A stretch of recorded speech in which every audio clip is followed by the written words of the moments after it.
was.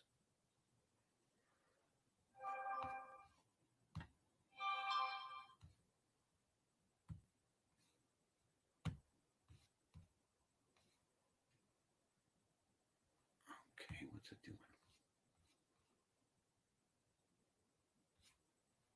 Okay.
Hey everyone, welcome to Friday Night in the Homestead. Tonight's topic is, how big is enough of a garden? All right, and that's what we're going to talk about tonight. And we got a couple of people here on our panel here. But before we get going with them, I want to talk to everybody in the side chat. Let's see, the first one in here was... I think Josh came in first, and then Ray made a comment hours ago. Duncan 1900 Homestead came in. CR, Creative Redundancy. Garden Girl, Suburban Hillbilly. Prep for Eternity Homestead, formerly known as Country Homestead Preacher. Springfield Ridge Farms here. Hey, Teresa. Thorhaven Farm. Sorry, just jumped on me here. Okay, everyone's talking. Emma 30 Tennis here. Okay, Galen Strings in the house. Shady Hill Homestead, Mary Beth Smith.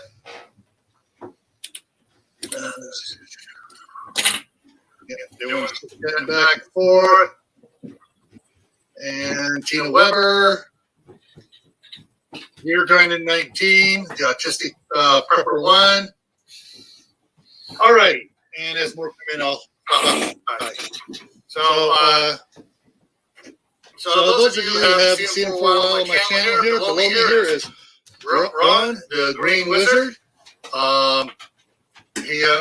Great guy, great source of information. And so we'll be covering some things here. Cosmic Cultivators just came in. All right, so let's slip over here, and I got just a little short one here, and I'm just going to go on this. So, how big is enough of a garden?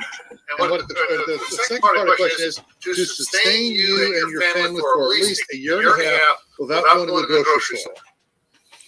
All right. Can you do it all in your backyard with raised planter beds and vertical growing? Do you need a big field? Are you cramped in a small space and you just got to make do whatever you can and try to get your neighbors to grow gardens here? And it looks like several neighbors in a row here are growing gardens. And are you specialized in certain things? And they're specialized in other things, so you get maximum production out so you guys can trade. And are you using the high tunnels and stuff and the anti-frost stuff to extend your growing season? Are you doing things by hand most of the time? You may have a tractor to do initial work, but you're doing most of your turning over by hand with greenhouses. Does everybody chip in and work on what you have? So is it size or is it production that you need to worry about?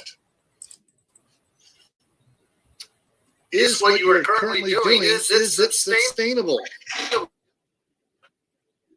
And that's what I have, and that's kind of what we're going to talk about here. And just catching up on the chat here was the Swafford Homestead came in. And did I say hi to Mary Beth? If I didn't, hi Mary Beth. If I did, you got an extra hi. All right. When Courtney gets Fred to bed, Courtney should be joining us up here too. There, one of the things that I am want to try to get across there. All right, Ray currently is in an apartment, and he's only growing he can do is what he's growing there in his apartment. Of course, he's also raising quail in his apartment. He's going to be moving in a couple of years here up to Alaska, so he's got acreage up there. Unfortunately, he can't get it prepped while he's down here. So when he goes up there, he's going to be hitting it from scratch. Tim Fergal's in the house. Hey, Tim. And Ron has all sorts of knowledge and information. In fact, I have his book. I've read it, I think, about 4 or 5 times now.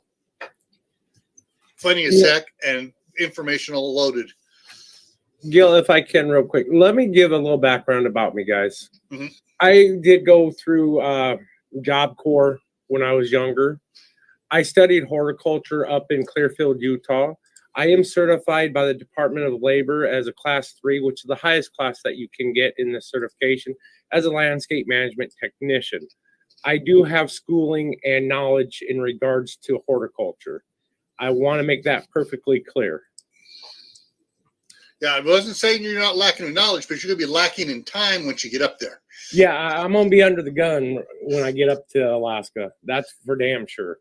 Yeah. Okay. I'm going to check something here. We'll just get it ready here. One of the things that I've noticed a lot more homesteaders are talking about are putting in raised planter beds. Now, some have just all they're doing is raising the side, and it's still got the earth down below, but they're raising it so they're not bending over, breaking their backs trying to garden. They do it for ease. Some are using the totally like the IBC totes. Like I have some of mine are IBC totes. Others I've taken the totes, cut it off, and put it on the ground so that it goes down in beneath. The only reason why I'm using the IBC totes is because I have a big problem with morning glory here choking out the plants. So I got some stuff in the IBC totes, but I dumped those out, and I got a big, huge monster compost pile here going. And I'll turn the soil in, and I'll put more wood in the bottom of my IBC totes, and do like a mini hugelkultur, and pile the dirt back in it with all the friendly worms and everything else, and keep everything nice and happy. And as I grow in it for the year, then I'll dump it out next year and then do it again.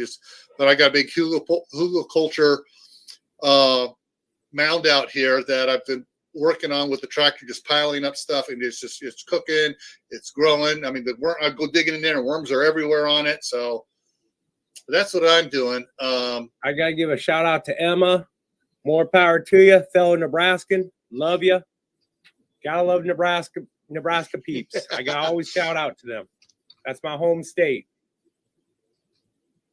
Husker Red, baby. There we go. And make sure I pull it. Okay. Yeah. All right. So I got that ready for Ron when he's ready for that to be brought up. So how much land do you need to grow enough food to keep your family fed and happy and thriving for a year and a half? And a lot of it has to do with what you're planting, soil conditions, how well you keep the soil fed so that soil can feed you. And so there's a lot of different things. All right, Thorhaven put a comment here. I'm going to put it up here. We do a combination of raised beds and regular beds. Our soil is all sand, like a sandbox. So we have to keep adding to it, but using raised beds in the greenhouse till the soil is rocking. So until they get the soil built up, they're doing the raised beds. And Emma says, "I wish I had a security fence." Sounds like not Emma. I'm saying Garden Girl. It sounds like she's up there in northern western Idaho. Like she's got encroaching wildlife into her garden. Barbed wire, baby. Barbed wire. Well, barbed wire ain't gonna stop no raccoon or possum or something Chicken like wire. that, or something like that. Hey, I've seen possums and raccoons go through chicken wire. So they'll chew on it and work their way through it. So Ron, where would you? After you've said all of this stuff wrong, now you want to ask me a question? No, now I don't want to ask. I want to give you a running go here. What would you say a person needs to worry about for their garden first? What is probably the most important thing? The organic life in the soil. Without the support of the organic life in the soil, you might as well go to the NPK system and do nothing but feed it nitrogen and eat the same stuff that's in the grocery store. That's the problem. Per the United States study, as of June 22nd of 2021, an average family of 4 needs a garden of 20 foot by 40 foot to be sustainable. What they're not telling you and what they're not going into is everybody's new unhealthy lifestyles. They're not eating food that is Mother Nature mineral rich. They're not adding in the aspects of a predator diet where we are out there adding meat into the diet and hunting. So yes, a simple 20 by 40 garden, it could be rocking. It could do a whole lot if you're into and it's not crop rotation. It was another word, Gil, where and it's just not coming off the tip of my tongue for some reason. Companion planting?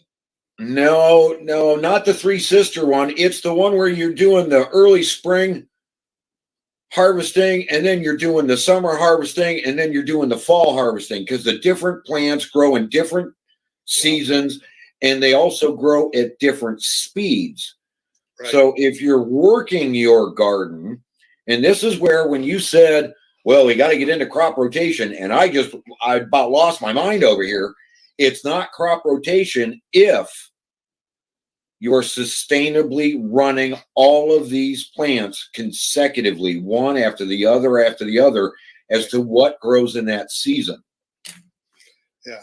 You're also not adding in your edible, your edible landscape. What about your apple trees? What about your blackberry bushes? What about you got to add all of this stuff in.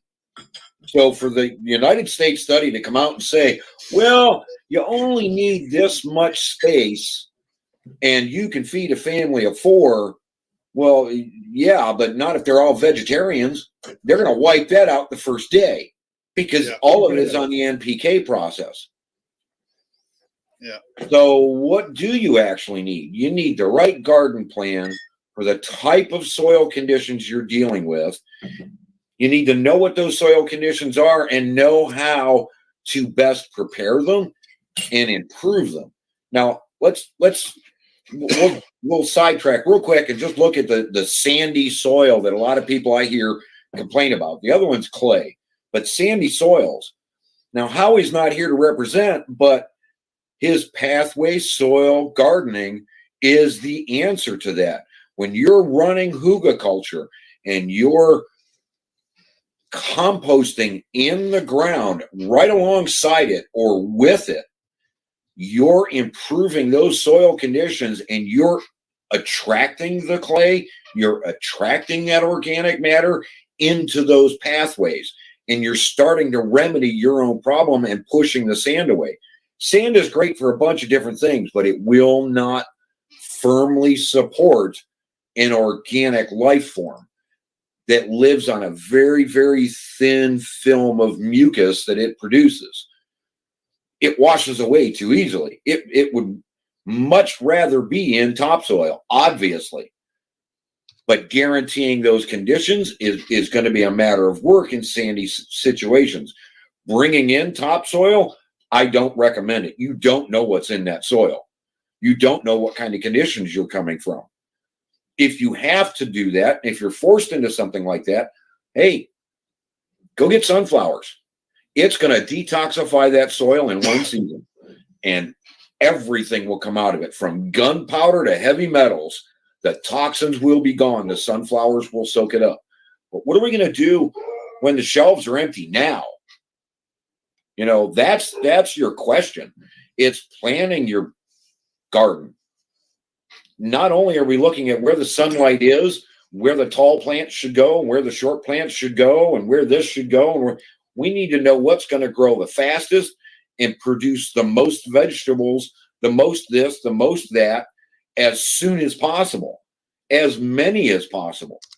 When the shelves are bare, we need as much as we can get our hands on. And look in the opposite direction and thinking that the NPK process, and the farmers are already reporting that the NPK process is already overwhelming them in cost.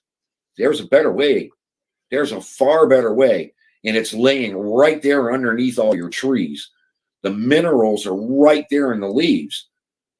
We can do so much better with so much less. Not to mention contacting your local farmer, your local rancher. Cow dung, horse dung, all that shit, that byproduct from these farms, right, are more than healthy. I would rather order, tons of cow manure than tons of topsoil, because Absolutely. I know that manure is going to break down a lot better and have a lot more minerals to it than that topsoil that I order. Yeah, more than likely. Yes, absolutely. Okay, I just put Ron's channel, The Green Wizard, in there. I put Howie's Food Forest Permaculture's link in there as well. So if you're not subscribed to either of those two channels, please, for your own sake, subscribe to both Food Forest Permaculture and Green Wizard. Use these links. They'll take you right to their channel. You can learn a lot from these guys as far as ways to get your garden to produce better.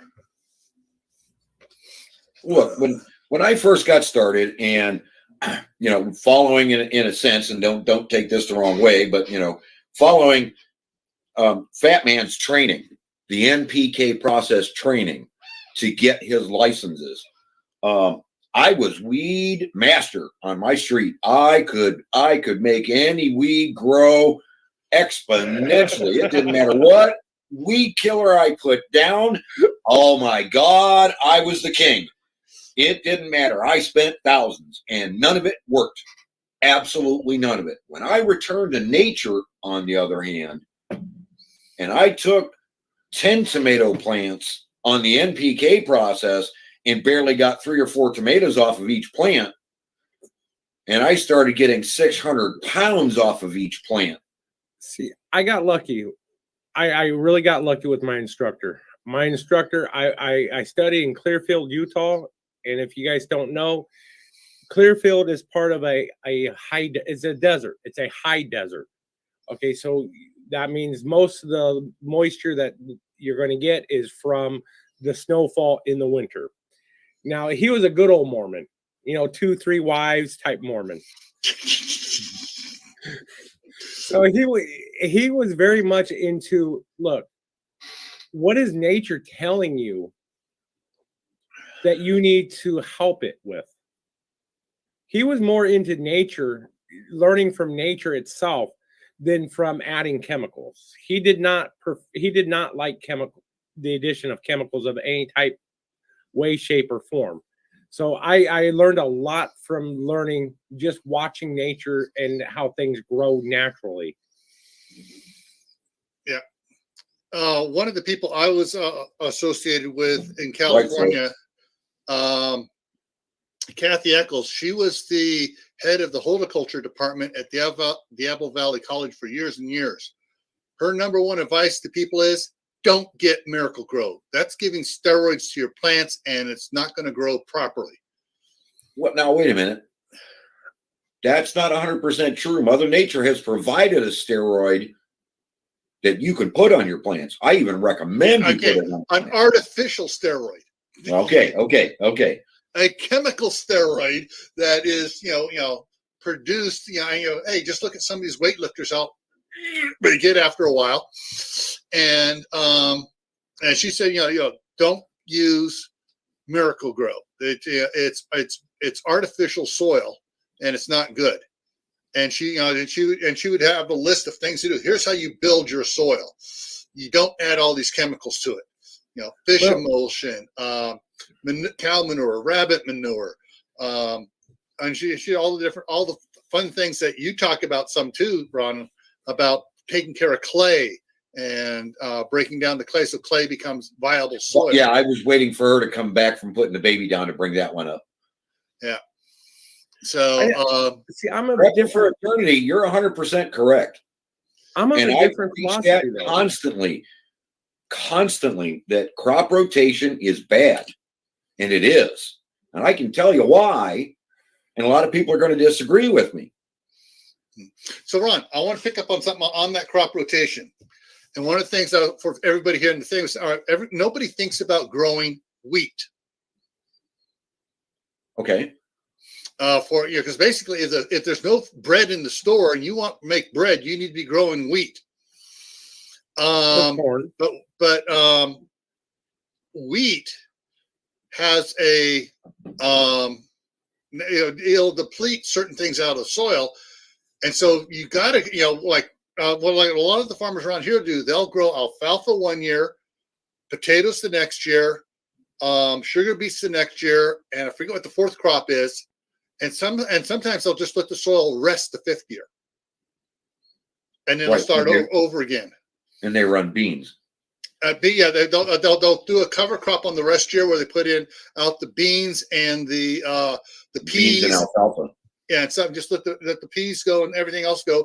Then they'll Right, but again, that same rotation, those beans and the alfalfa and what have you, there's your steroid and there's your nitrogen. They're building up these properties following the government standards of high nitrogen. That's not a healthy plant. Yeah.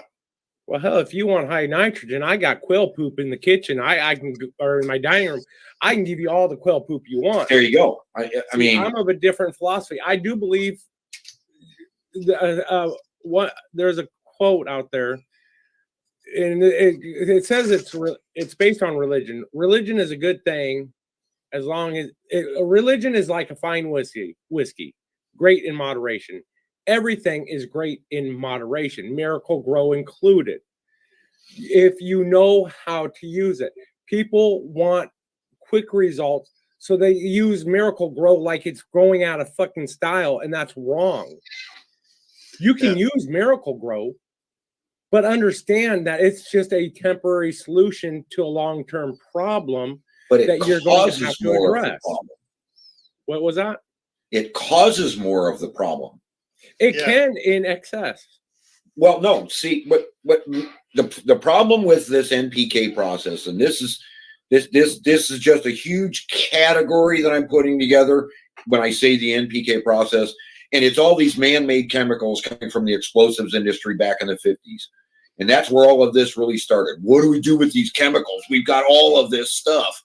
Well, we're going to force it down somebody's throat because we still want to make our money. Well, yeah. These chemicals all contribute to the new problem we have everywhere, and that's clay.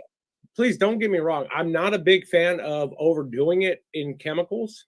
I think the more natural you can go, the better you are. I honestly believe that. Here shortly, I'll be doing videos with my hydroponic system in the apartment. I'm growing cantaloupe, for God's sakes, in the apartment, and watermelon.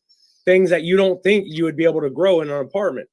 Yes, I'm going to use chemicals, but I'm going to use a natural process too at the same time. You got to learn to balance the two.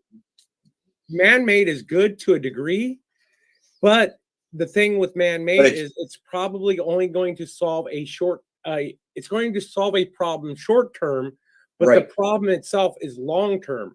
So yes, you're going to need a short-term fix while you work on the long term. Yeah, I can see some people going that route. See, the issue becomes any of the chemical, we'll just say Miracle Grow. We want to start hammering on that. Any of the Miracle Grow that isn't absorbed by the plant, because it's not absorbed by Mother Nature and it doesn't take it in correctly. It's forced into the plant. Yeah. Any of it that is not taken into the plant ends up sitting dead in the soil. And over time, with runoff, it gets down there and it adds to the compaction. And now you have an increased clay bed and a decreased topsoil bed. Well, again, that goes back to what I said, in moderation. Well, this goes with all chemicals. Now, think about this. Jet fuel, diesel exhaust, car exhaust, car wash soap even has chemicals in it that aren't sustainable in your yard. Look at how it burns out alongside the driveway everywhere you wash your car. These things are all contributing factors. So I take all of it as one lump sum. Over time, this stuff gets in and it just destroys. And you end up with this clay problem. I didn't want to get into this until you got into the room. I'm not sure what Courtney's doing. Dustin was in here for a minute. That's her husband. So that's King Poopa is Courtney's husband. But one of the things that I can see is saying, there's looking at the NPK with being chemical additives. CR said that up in Canada, he's up in Canada, and he tries to use a natural NPK, no chemicals. All right, so this adds nitrogen, so I add that to the soil, natural, alfalfa, clover, whatever, beans. This adds this to the soil, so I'll put some of this in there and try to use nature to balance out the nitrogen, phosphorus, and crap. But that's all incorrect information. That's kind of the point of the book. Mm-hmm. This is misinformation we've all been fed by an industrial complex trying to dump these chemicals. Okay.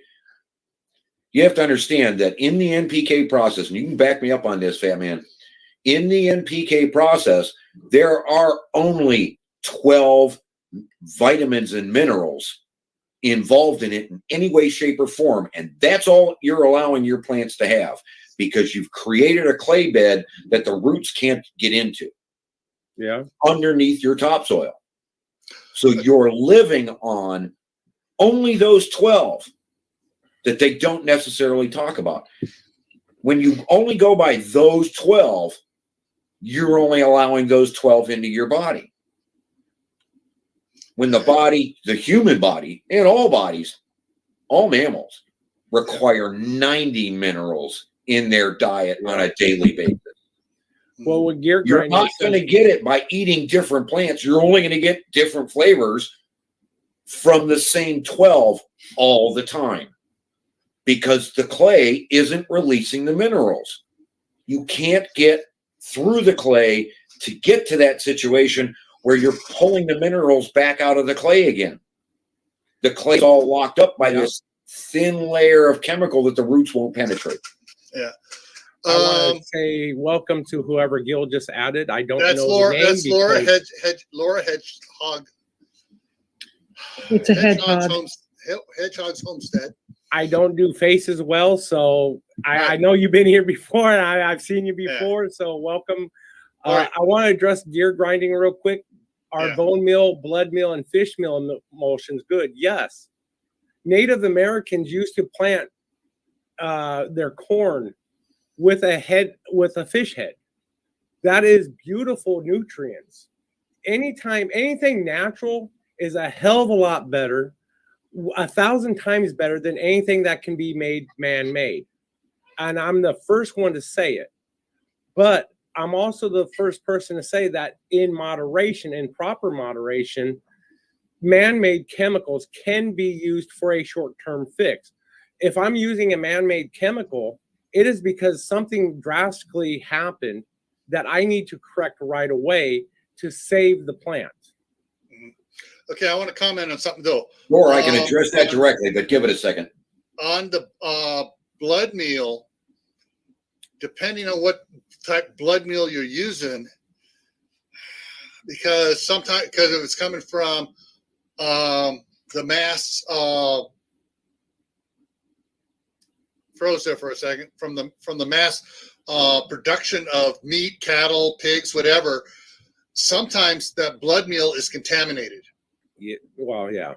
And so that's, that was a problem in some of the blood meal stuff products that were coming out a few years ago. I'm not sure if it's still going on. Now I put in the chat there, NPK. That's correct terminology, not M as in Mary. N as in nitrogen. Okay, so that's how I'm gonna put that nitrogen, in. Potassium, and phosphorus. Yeah, I couldn't remember what phosphorus was. Yeah. So one of the things that Kathy Eccles, a friend of our family, I knew Kathy since I was 12 years old. Okay, lady. And so she's always been one of these, as natural as you can for growing stuff. And and she, like I said, she headed up the horticulture department at Devil Valley College and worked with the U.S. Department of Agriculture to allow certain plants to come in from Australia and other areas where they really needed very little water in drought conditioned plants. Mm-hmm. After running through tests and stuff and working with people down there to prove these would not be an invasive, I can't even pronounce it. Invasive. Yeah, plant. Getting tongue tied here. And my brain is trying to shift gears in the middle of pronouncing the word. It happened many times to me. Beginning to talk like Popeye and his mispronunciations. Well, see, a lot of people sit back and going towards Thor's answer, but to expand on what I'm trying to put out here. A lot of people don't understand and haven't really been paying attention, but they are starting to grow full-size, full-fledged corn crops, what have you, in the desert in Egypt. Wow. Full-size farms. Now, you want to talk about drought conditions? Because everybody's wrong. It's got nothing to do with drought conditions that your plants won't grow. It's got everything to do with how they're treating the soil. Mm-hmm. What they're doing over in Egypt, they're not bringing in truckloads of topsoil. Come on. Yeah, they've got the money, but that's not what they're doing. They're promoting the organic life to be sustainable. They're feeding it the sugar that it needs, because that organic life is water storage. It stores life or stores water everywhere it can for itself and for the plants, and it brings back the water that plant demands. That organic life can reach a mile and find a river or find water underground and bring it back. And we're all sitting here dumping chemicals on it that's killing it and stopping it from even trying to exist in our gardens. So when we're looking at a sandbox type yard, and I'm trying to address this, Thor, what you want to do is you want to promote a higher organic life atmosphere. You can do that very simply through hugelkultur. Bury a bunch of trees, twigs, leaves, this, that, the other, right in the garden. Yeah. Bury them right there. That's what I'm Half planning inch, to do. 2 inches, 3 inches down. That's it. And you're going to give all of that organic life some place to exist and some place to live. Now you got to keep that soil covered to help hold that moisture. But when everybody goes, comes up to me and says, you can't grow like this, I just pointed at Egypt and go, pay attention. Yes, you can. Well, it's not only Egypt, life, but I was reading an article last night which caught my attention. I believe it was Saudi Arabia that also did the same thing. A complete desert landscape before, and they have transformed it into the most lush vegetative environment you've ever seen in your life. And I was just captivated by it, because by doing the right things, you can do it. Yeah. Right. The answers are right here in the guide. I'll bring it up here in a second.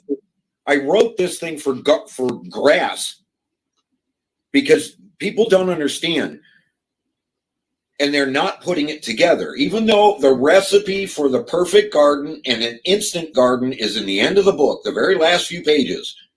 Instant garden. Your yard is a direct reflection to the garden. If your yard is garbage, your garden doesn't have the minerals that it needs, and it's not going to have the sustainable organic life. If your yard is lush and your yard is rocking it, it's going to be able to provide the minerals. See, one of the things we talk about in gardening is don't take a rototiller to it. Don't turn that bed over. Don't do this.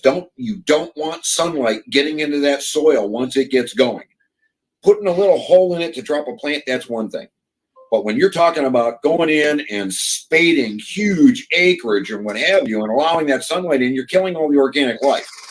You're killing all sorts of beneficial things in the soil just by exposing it to sunlight. Yeah. You can add all the things and all the nutrients and everything you need in your garden right around it in the grass. Ooh, you can use one section of your yard 10 feet away and put yourself a compost pile in the ground and be ground composting, and everything and all of the nutrients that are over there, all of that microbial life is going to go over and get and bring it back to the plants that ask for it in exchange for sugar. That's all the microbial life wants, is that plant-produced sugar, and it will go out over a mile and bring it back. All you got to do is provide the places for it. So when you take care of your garden, take care of your yard right next to it the same way. When you go through and you aerate your grass, add the minerals that you need. Add whatever, whether it be compost, whether it be, don't bring stuff in. Use what you have. Use what Mother Nature's provided. So Gil posted from Albany Mountain Homestead, what do you do if termites move in? Termite. Into your specific vermin. And oh my God, let me think. Termites is indicating you got way too much cellulose in that soil. Yeah, that's what they live off of. There's something going. I mean, they are both beneficial and they are a problem. Now, if you've got a huge hugelkultur mound, expect to see termites. That's just going to be natural. If you're talking about, well, I get a raised bed of 2 feet, with 2x4s or what have you, and the termites are eating away at that, well, that's a slightly different problem. Yeah. And you want to start treating that lumber with linseed oil and mineral oils that are going to drive those bugs away. There's natural ways to do this stuff. You can sweeten it with molasses and drive them away. That's just going to, feed the organic life that much more. But there's ways around it in Mother Nature. All right. That's a great tip. Hey, Keith, welcome in. All right. I'm going to go ahead and throw it up here right now. So the book is The Green Wizard's Guide. It's on, this is the Amazon link for it. The paperback is $13.95, and it's free to read if you have Kindle Unlimited, or it's $7.95 to buy on Kindle. So yeah, I've read it several times. I got it on my Kindle. I've read it, go through it. Okay, I missed something. I got to go back and I start reading it again, and I pick up something again because Ron, he's a comic when he writes. he uses comedy to teach. Nice. Honey, you don't understand. I am the worst gardener in the world. I can screw up a light bulb. But when you let Mother Nature teach you, and I put all of that in the book, I let you know I screwed up. Oh boy, did I. My neighbors had words for me, and well, I can't repeat them here because there might be kids around, but I screwed up bad. But I also screwed up the right way and learned from Mother Nature. Mother Nature is the biggest teacher. I can take a single tomato plant and get that thing to grow 19 feet long with no trellis, no training, and get 600 pounds of tomatoes off it. And everybody rants and raves and wants to know, where's their tomatoes this year? I'm doing something right. And that's like I told Gil the other day. Tell me what I'm doing right. See, one of the things a lot of people don't understand when they're looking at their soil, just like with dandelions, did you know that the dandelion is actually there, and it's Mother Nature's way of producing, of all things, calcium for your soil? Yeah. When you have a lack of calcium, that's when you're going to start seeing dandelions pop up. That's why dandelion tea and dandelion leaf salad is so good for us. There's actually reasons for it. But you want to address that issue when you've got too many dandelions? Apparently, you don't have enough calcium. Go get some seashells. Get them down in the soil. When the conditions change, you don't have dandelions anymore. You're weed free. Right. See, I appreciate people that teach by humor. I told Gil, the reason I make jokes, the reason I come up with funny characters like the other day on Tactical Tuesday, you ain't going to learn something unless it's funny, because then it's going to stick in your head. And that's the best way to learn. And now I'm even more psyched to go get Don's book and read it. No offense, it's free on Kindle, so it might be a Kindle version first, Yeah. I'm a cheap bastard, so. All right. Gira's making a joke here, but the joke actually has some validity to it. I mean, you get your dandelions, you get your mushrooms, you get your other plants. There are a lot of plants that grow naturally that people think are weeds So that are you're very foraging. nutritious. And you make yourself a salad, or you make yourself some sort of a sandwich. You have a couple strips of your bacon on there or whatever else, and you have a delicious meal. Mhm. Back out of when your yard. America was just being settled, dandelions were common everywhere, in every freaking dish, in every medical tincture. You Yeah. don't know how valuable that dandelion weed is. When I see dandelions in my yard, when I actually had a yard, I was a happy mofo. I Right, was but- really happy about the dandelion. Right, but what I'm saying is it's a direct indicator of a problem in your soil. Too much of it, yeah, is a bad. And if you like I said, if you start paying attention to these things, just like if you start seeing a lot of clover in your yard, you don't have enough nitrogen. too much of anything is a good thing. Or, So- no, I'm sorry. Too much of anything is a bad thing. I'm Right. sorry. So, you But know, I I've was been out happy here with and dandelions. preaching this for 3 years since I released the book, and people are still like, wow, why haven't I heard about this? I've been here. I don't know. Well, even the kind of grasses that grow, like you look at our new property and it's all broom sage, and I need calcium, I need lime, and and things like that. It's missing in my soil. So Yeah, Before but, I could your even problem is graduate- that you got 160 acres to deal with. Oh, I wish Before I I had could your get- problem. yeah, Before I could even get my certification, I had to sit there and look and name off 20 different types of grasses and what it is that they thrive off of. So yeah, you understand what's growing around you guys. That's the big thing. Nature is telling you so much by what's just growing out there right now without you even touching anything, that there is no reason that in a half acre to an acre, I'm going to say a half acre, you shouldn't be able to feed your family constantly. And I'll say a family of 4. I'm a family of 1. A half acre for me would be an abundance.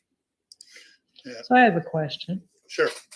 I'm starting new beds, and I was planning to do the hugelkultur method.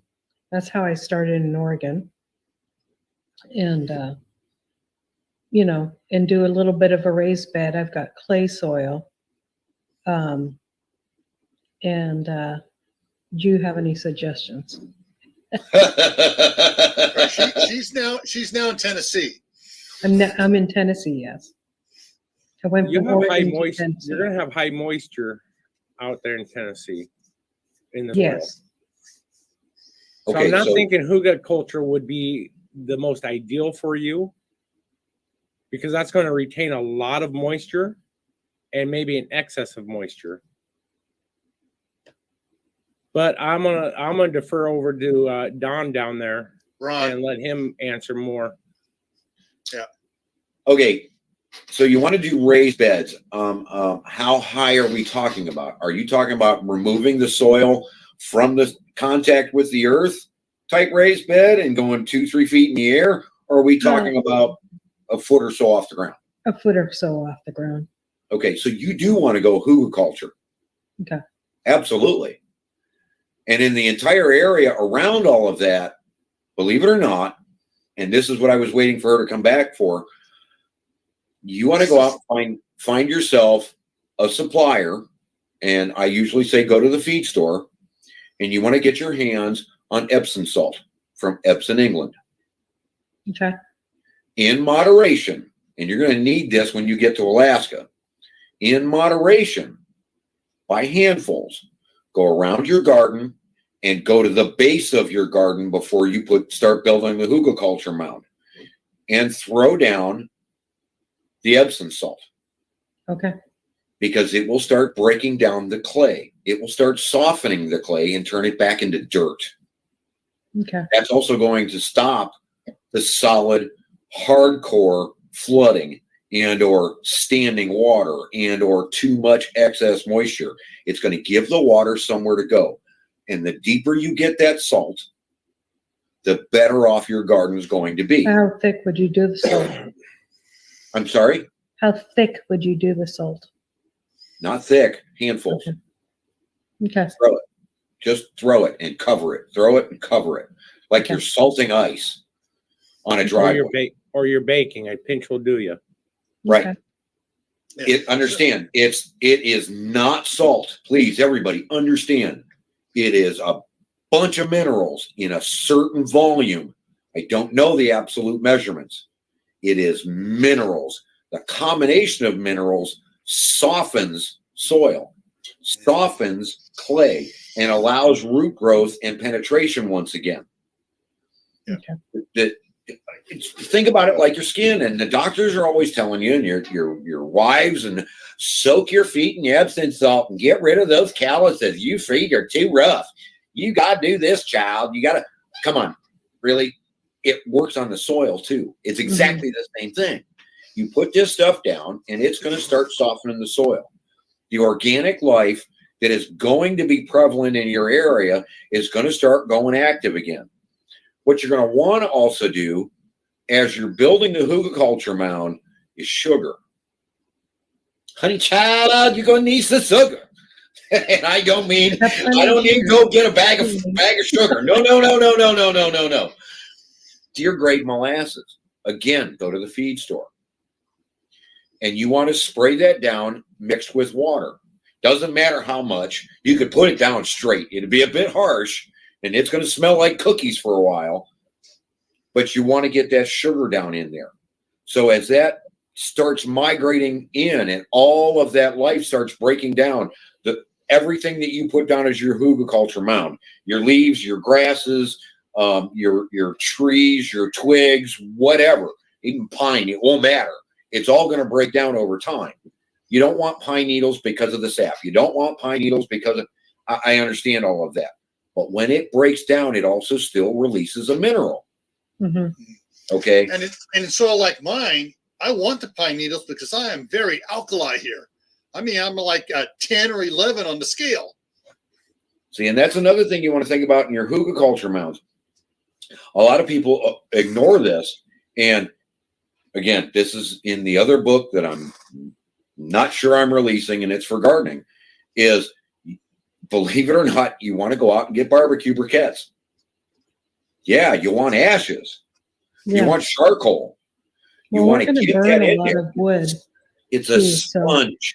It's full of minerals, and it's a sponge. Mm-hmm. It will soak up other minerals. It will soak up water. It will give the organic life someplace else to exist. So not only is it a water filtration system that is perfect, that will clean any water that's coming in, it's also going to sustain life. And that's going to make your plants thrive that much better without you watering. Now, if you follow the Green Wizard's guide, and you do your things with your soils, and you're not going to have weeds in your beds either, because it eliminates them. It wipes out all weed seed. And then it provides nitrogen. And it's the same product. But you got to get the guide. I'm not going to tell you what it is. And the guide is well worth it. Like I said, everybody's like, wait, weed, what? You mentioned hugelkultur for her in Tennessee. The reason I kind of ruled that out is because I know, well, based upon where I'm at right now, okay, in Arizona, hugelkultur would be a godsend. That would be the way to go.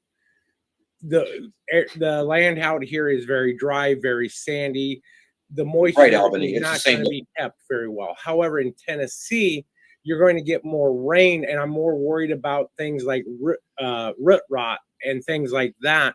Too much moisture being in the soil itself, even though she has a clay type soil. But as the salt soaks in and starts softening the soil, the roots go deeper. Other life comes in and aerates the soil, creating, instead of clay, it turns to soil. As the hugelkultur breaks down, it turns that soil into topsoil. And it's going to get deeper and deeper and deeper over time. As she treats the yard, like I said, as you treat the yard the same way as you treat your garden, as you continue to put the salt out further and further in the yard, the entire yard is going to become that way. And you're going to start attracting a lot of these ways to get that water to absorb, soak in, saturate, stay, and run off. So your standing water situation is going to go away very quickly as the clay starts to open up and become soils again. See that, and that's what I really wanted you to explain. When I was studying horticulture, hugelkultur wasn't really, it wasn't mainstream like it is now. It wasn't really known 20 plus years ago, as well as it is known now today. So that's why I said hugelkultur may not be a good idea. But now that what you're saying, knowing how salts react with water, the whole chemical process, now I can actually see what you're saying. This isn't salt though. This is a bed of minerals. That's salt being a mineral. Yeah. The one of the things here I want to address here real quick is Albany Mountain's question down here about biochar more beneficial than charcoal. Okay, charcoal is a process where they are crushing together, and in some cases, they're adding chemicals to make it burn faster. You're 100% right. Charcoal. That's why I said lump charcoal. They don't treat lump charcoal with the chemicals, nor do they compress it and cause the problems. Lump charcoal is more biochar, and yes, you're absolutely 100% correct. Biochar is far more beneficial for all sorts of conditions.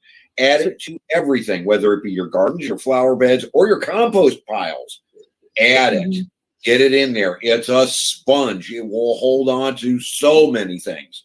And what he's saying about the charcoal is the natural charcoal. There's a difference between charcoal briquettes. Those have chemicals and glues and binders added to them. Right. Okay. What he's talking about is the charcoal that just comes in big old lumps. It's basically all it is wood that has been gone through the process of being not burnt. Okay, let me jump in here, guys. Yeah. Let me jump in here. All right. I think when he said Ron was talking about charcoal, you can buy the hickory charcoal for your thing, which is basically they take the hickory, they heat it up in a oxygen poor environment so it doesn't flame up and it just chars. Yeah, that's basically your biochar. Now, Anthony at Palmetto Prepared about 3 weeks ago did a video on how to make your own charcoal for water filters or for your garden, and he has a nice video on it in small amounts, how to do it in small amounts, so you can do it in bigger amounts. Uncle Al, you're late. Yeah, he's been covered that already. Okay, you're gonna have to go back and watch. You can do, if you build a pit, throw a bunch of boards, branches and stuff in there, start burning it, cover it up with dirt, and smother it. And in a day or two, after it's burned all the air out, you dig in there, you got charcoal, a lot of it. And you can use that for feeding your garden, for feeding, everything on it. You can use charcoal to purify water with. Yeah. We use it in distillation of spirits a lot. Mm-hmm. All right. So jumping back to the main topic. So getting back to the main topic, if you're talking about 200 square feet per person in a family of 4, so you're talking about a 20 foot by 40 foot, you have to understand that all of the different plants that you're going to consume in a year's time have to be grown. And that each one of these plants, not only does it have its own mineral requirements, it also has its own growth cycle. So you've got early spring planting, you've got mid-spring, fall, so that these things are coming into production just in time so that you can start putting in your fall plants, your squashes and what have you. It's not crop rotation. I'm still not remembering the darn word for it. Yeah. You have to understand the cycles. You've got to work that garden the entire time so that you're continually pulling production off. Now, you can stagger the same plant by 2 and 3 weeks so that you're not having to harvest the same thing and can everything at once, and give yourself time to do all of the prep work. So basically, I had to do some research just to get the measurements in the square feet. But basically what Ron is saying is a regular plot of land, a regular house could very easily produce more than enough food to sustain you for a year easily. I mean, 1/10, 0.1 acres, okay, is 4,356 feet. The average house being 1,000 square feet. So there's 3,000 square feet for you to play with in your yard. So yeah, you could very easily in a single house, in any rural America, be able to grow enough food to sustain yourself. Right, but where we got sidetracked in all of this was my explanation of it's not necessarily the size of the garden, it's the health of the plant. Exactly. And what the plant is actually giving you. The NPK process, which is what so many of us, and I hate to say it, but a lot of the farmers today are forced to use the NPK process, only has 12 minerals, vitamins and minerals going into the foods, and we need 90. Well, there's a better way, guys. Yeah. If you just use nature and you just use trees, twigs, grass, leaves, you're going to be giving yourself more minerals than the NPK process, and you're going to be giving yourself healthier food. So when we sit back and we say that the national study said as of 2021 that a family of 4 can live off a 20 by 40 garden, not if they're all vegetarians and the food value is terrible. Yeah. It's not going to feed the family. And that's when the soil's right and the conditions are right. And Green Wizard's Guide can get you there, but so can Mother Nature. If you use what's around you, you can turn that 20 by 40 into enough food to feed 8 people and be sharing it with others. One thing I hit with Gil a couple of streams ago is that your soil can change 5 feet away. Even a foot away, your soil can be different. So you need to treat everything as a whole, not as just a help me out here. You need to treat the whole and not just the part. Yeah. So if you're going to do a 20 by 40, you better double that and treat that whole area. That's why I say treat the yard. Treat the whole yard. Yeah. Treat the yard. Treat the yard as the same way you treat your garden. And that's one of the reasons I wanted Ron up here was to talk about the health of the yard, the garden, everything. Because a healthy yard, garden, if everything's healthy, you're going to be producing a lot more food than you thought. Yes. Oh God, yes. Who was it, Ron, that did that for his lawn? Did your process on his lawn, and then started cussing you out because he was having to mow, like every other day because his grass was just going so healthy and just growing. Jerry's Woodworking and Supplies. Yeah, Jerry. Yeah. He burned up 3 lawnmowers trying to keep up with his yard because he had to be away working. He'd come home on the weekend and the yard had grown back so much better and so much stronger that it was burning up regular cheap Kmart lawnmowers. He had to actually invest in something that could actually cut through it. And he had never seen fruit production from a fruit plant he had there 12 years. And it was producing fruit that first year. And he'd never had it before. The soil opens up and feeds. It'll feed a family. It'll feed the worms. It'll feed the microbes. It'll feed everything when you treat it correctly. Now I'm going to go to somebody here, Ron, that you're going to cringe at. Some people have container gardens. So they have, these, 15-gallon containers on their apartment patio and stuff like that. Those type of things you still need to try to complementary three sister type plant. So you're even though it's in a pot, you have one plant adding this, and they're taking out different things. But like one of the questions there is, some of those, you almost you may have to rotate what you're planting in a container to, so you don't have, no? Okay. No.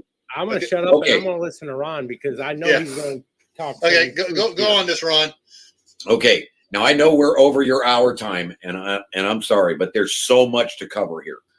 And if you guys want to keep asking questions, I'll keep going. We're 4 hours past my bedtime because I'm a snowplower. I've got to be up at midnight. But anyways, when you're talking about container gardening, yes, you're talking about doing something on your porch, what have you, if you got the right sunlight, if you got the right balance of this, right balance of that, and every plant is pulling minerals out of your soils in these containers. I hate these things because they freeze too easily. That's why I shake my head every time somebody says, I'm going to go with a raised bed garden and get my soil up so I don't have to bend.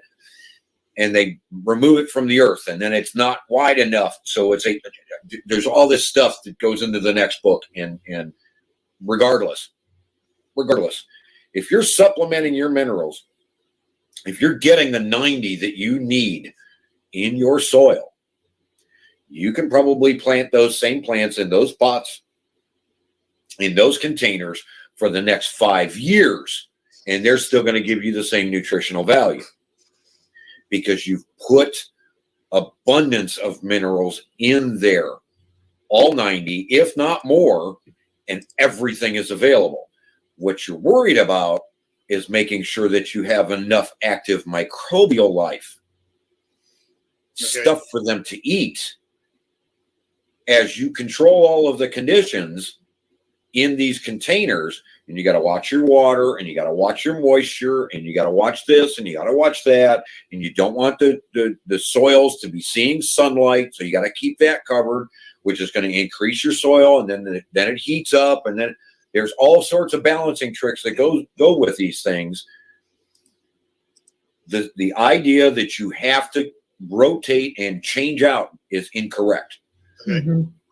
When you have the same plants going into the same soils repeatedly, they're running into exactly the right microbial life that is going to go get the right minerals for that plant every single time.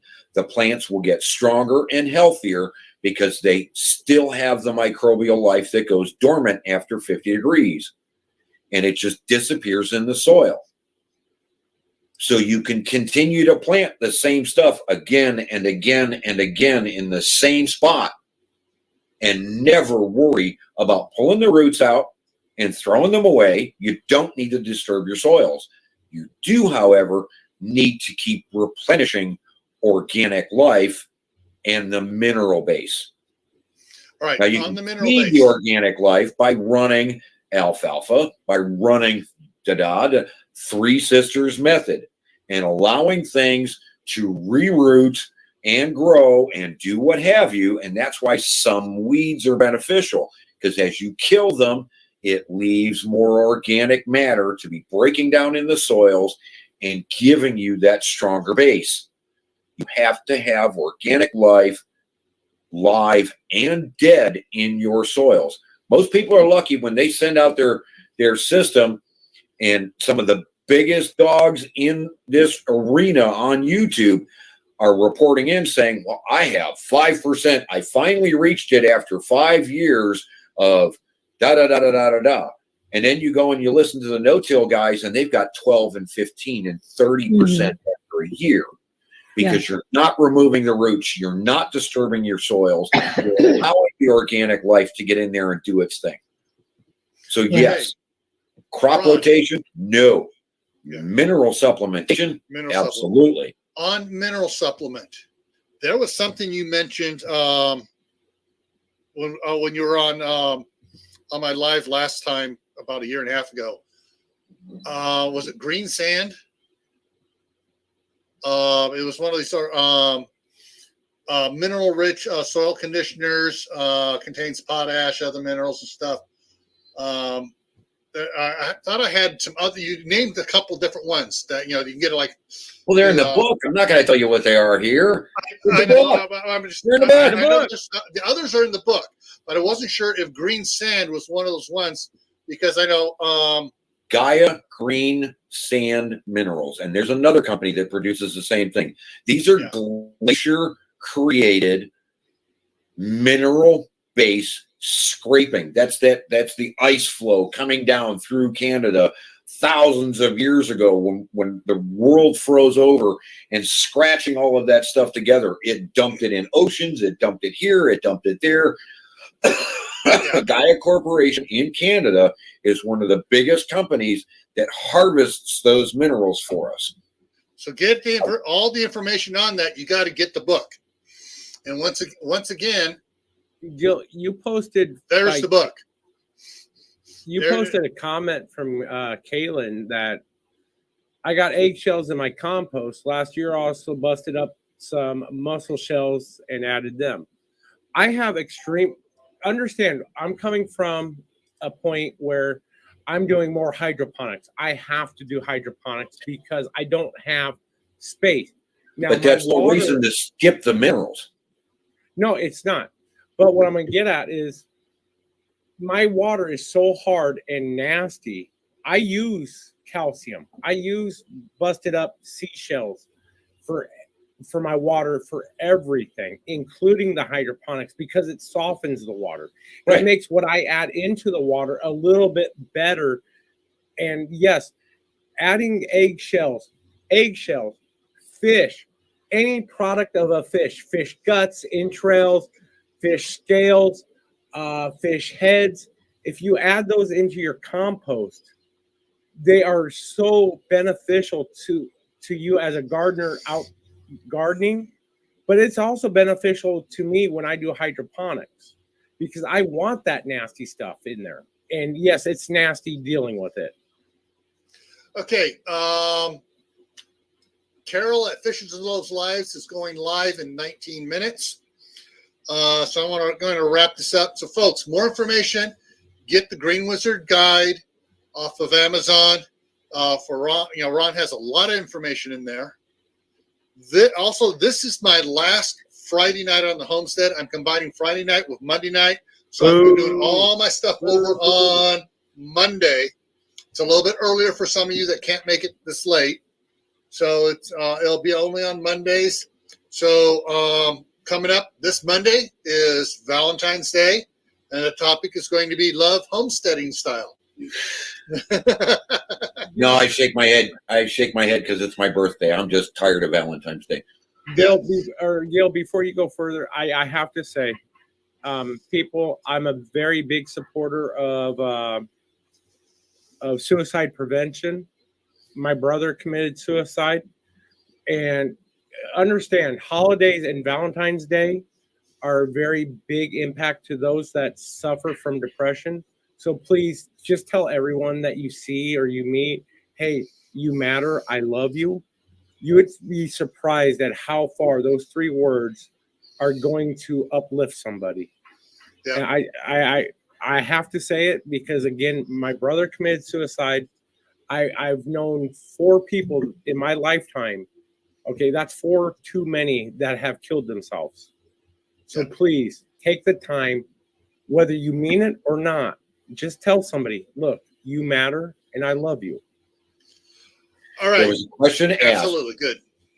Duncan asked a question about changing people's diets and getting people to understand the good foods, the bad foods, what have you. When you start eating vegetables out of the garden that have the supplements and have the right mineral mix that the plant actually knows it needs, you stop craving the garbage. Yep. People's diets change naturally because they no longer have the cravings. There's a gentleman, I'm not going to say his name.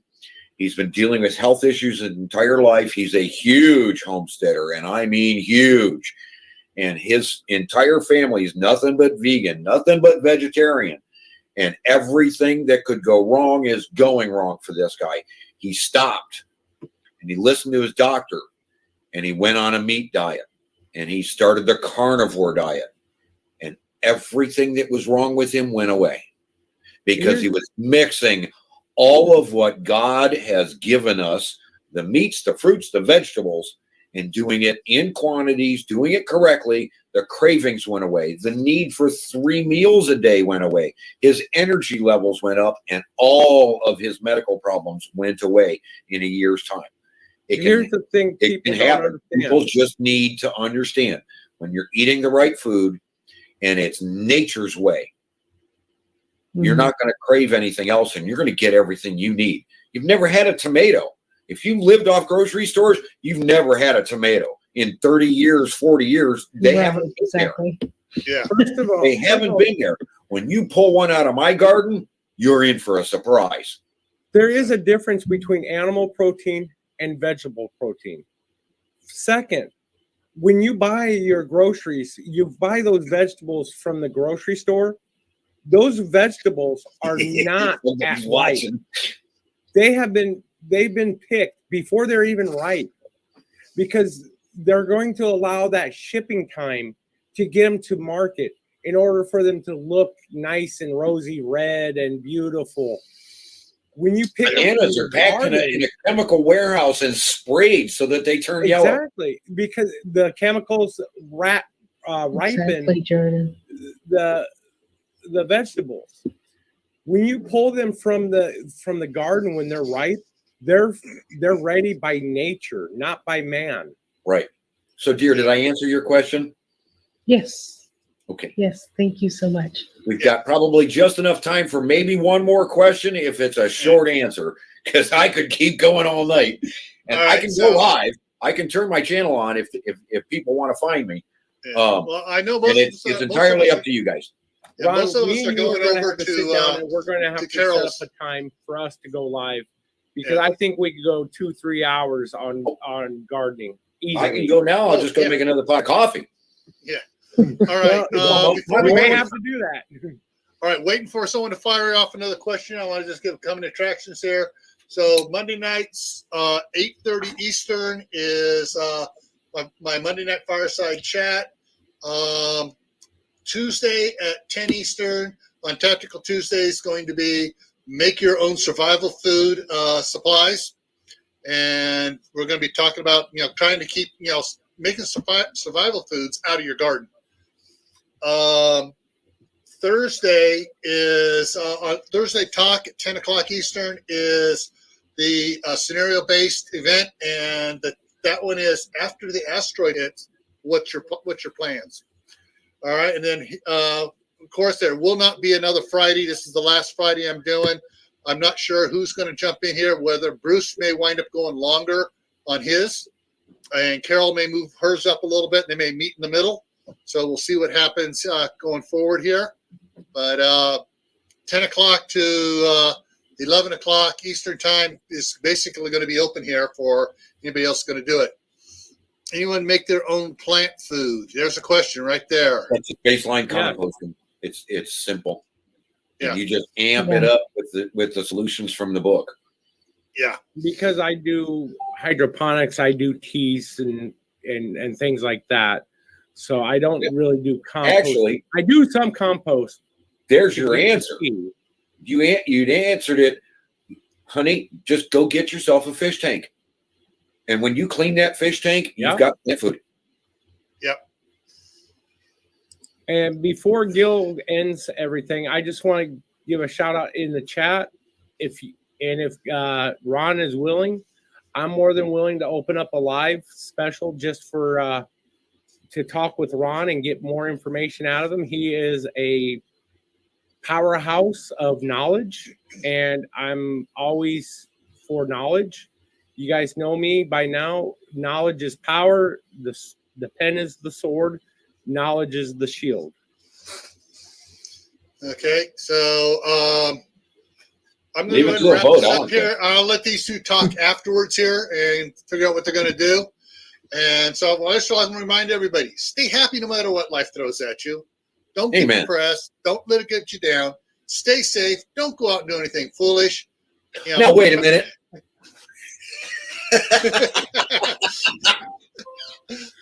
And Being foolish is part of being human.